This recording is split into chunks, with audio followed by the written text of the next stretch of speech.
Good afternoon जनाब। रोज़ की तरह मैं आज भी गुजरांवाला से सियालकोट के सफ़र पर निकला हूँ, लेकिन आज फ़िज़ा में एक अजीब सी तवानाई है, जैसे वतन की खामोश ज़मीन आसमान से बात की हो। कल रात हामिद मीर साहब के प्रोग्राम में air marshal retired Arshad Malik की ज़ुबान से जो इंकशाफ निकला, उसने दिल में फ़ख्र की बिजली दौड़ा दी।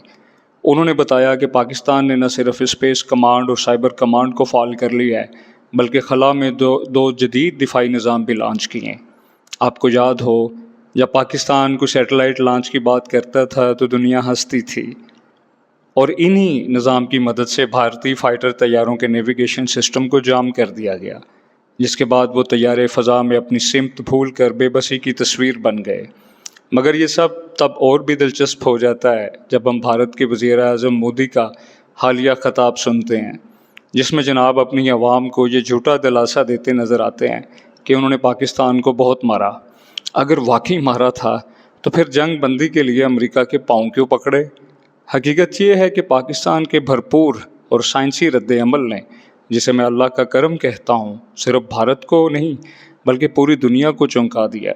दुनिया हैरान है, खामोश है और सोच रही है कि ये पाकिस्तान कहाँ से उभरा, जो बरसों चुप रहा, नज़रअंदाज होता रहा और अब आकर आसमान से वार कर रहा है। सच कहा गया था, जो चुप हो शरीफ हो उसे तंग नहीं करते। भारत को भी ये बात समझनी चाहिए, और भारत ने वो गलती कर ली। पाकिस्तान ने कोई शोर नहीं मचाया, न मीडिया पर चढ़ाई की, बस खामोशी से अपनी सलाहियतों को तेज़ किया, और जब वक्त आया तो जवाब ज़मीन से नहीं खला से आया। अब भारत वाले नीचे नहीं ऊपर देख रहे हैं, क्योंकि उन्हें यकीन हो चुका है कि जो साइंस में भी चुपके से छा जाए वो जंग मैदानों में नहीं फ़ज़ा में जीता करती है। ये पाकिस्तान है।